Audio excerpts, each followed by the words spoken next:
जब भी हम किसी ऑनलाइन शॉपिंग साइट पर कोई भी प्रोडक्ट सर्च करते हैं तो वही सेम प्रोडक्ट हमें फेसबुक में एड्स पर कैसे दिखता है? क्या आपने कभी ऐसा नोटिस किया है? फेसबुक हमें उस प्रोडक्ट का ऐड बार बार कैसे दिखाता है? यही नहीं, क्या आप जानते हैं कि एप्पल, फेसबुक और गूगल जैसी बड़ी कंपनियां आपके बारे में कितनी जानकारी इकट्ठा करती हैं? हम जानते हैं कि फेसबुक जैसी बड़ी कंपनियों को पता होता है कि हमारा नाम, ईमेल आईडी और फ़ोन नंबर क्या है।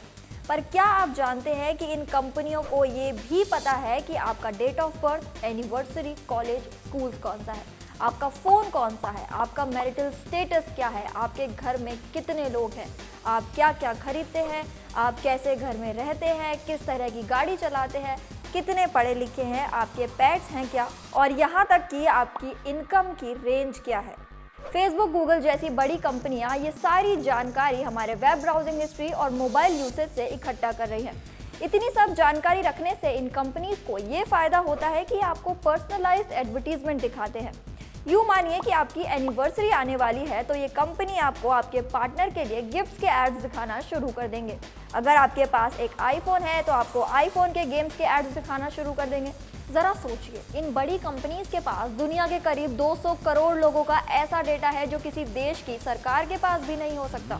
ऐसी जानकारी से ये बड़ी कंपनियां सिर्फ आप और हम जैसे लोगों को एक प्रोडक्ट की तरह ट्रीट करते हैं, जिसे ये अपने एडवर्टाइजर्स को बेचते हैं। इन कंपनीज ने पिछले कई साल में आप और हम जैसे लोगों का डेटा बिना हमें बताए इन एडवर्टाइजर्स को बेचकर हमें अपना प्रोडक्ट बना लिया है। मगर अब नहीं, अब एप्पल ने अपने नए आईफोन सॉफ्टवेयर में एक ऐसी सेटिंग कर दी है कि गूगल और फेसबुक को हमारा कोई भी डेटा काम में लेने से पहले हमारी परमिशन लेनी पड़ेगी। गूगल और फेसबुक को ये बताना पड़ेगा कि ये हमारा कौन सा डेटा इकट्ठा कर रहे हैं, कहाँ स्टोर करते हैं और इसको किस तरह काम में लेंगे। ATT यानी ऐप ट्रैकिंग ट्रांसपेरेंसी एप्पल की वो नई पॉलिसी है जिसे एप्पल ने जून 2020 में रिलीज कर दिया था और डेवलपर्स को नोटिस दे दिया था कि उनको क्या क्या चेंजेस करने पड़ेंगे। फेसबुक और गूगल ने उस समय से अपनी एप्लीकेशंस में चेंजेस करने की कोशिश की, मगर इनको समझ आ गया कि अगर इन्होंने अपनी एप्लीकेशंस में ये सारे चेंजेस किए तो उनका धंधा ही बंद हो जाएगा। इसी नाराजगी के चलते उन्होंने एप्पल का विरोध करना शुरू कर दिया। फेसबुक ने एप्पल से शिकायत करना शुरू कर दिया कि आप ये ATT को लागू मत करो और इसका एक ब्लॉग पोस्ट भी डाला जिसका लिंक नीचे डिस्क्रिप्शन में है। इस नई पॉलिसी के आने से फेसबुक आपका डेटा आईफोन से चोरी नहीं कर पाएगा और फिलहाल आईफोन यूजर्स अपने डेटा को प्रोटेक्ट कर सकते हैं। फेसबुक और गूगल का कहना है कि इससे छोटे व्यापारियों को नुकसान होगा। छोटे व्यापारियों को अपने कस्टमर्स तक पहुंचने के लिए पहले से ज़्यादा पैसे खर्च करने पड़ेंगे क्योंकि उनके पास यूजर्स की सही जानकारी नहीं होगी। किसी हद तक ये सही भी है। जैसे अभी कुछ दिन पहले एक कंपनी व्हाइट हैट जूनियर ने बच्चों को कंप्यूटर ट्रेनिंग देने के लिए ऐड चलाए और वो एड्स उन यूजर्स को दिखाने लग गए जिनकी शादी भी नहीं हुई थी और बच्चे भी नहीं थे। इन एड से न केवल यूजर्स को परेशानी हुई बल्कि कंपनी का भी लाखों का नुकसान हुआ।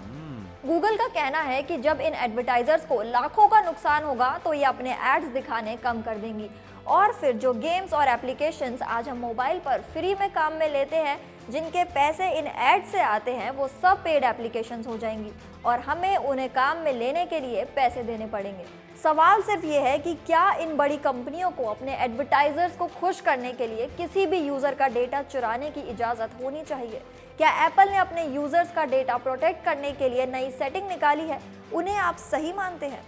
हमें कमेंट बॉक्स में अपनी राय ज़रूर बताएं और ऐसे इन्फॉर्मेटिव वीडियोस देखने के लिए हमारे चैनल को अभी सब्सक्राइब करें।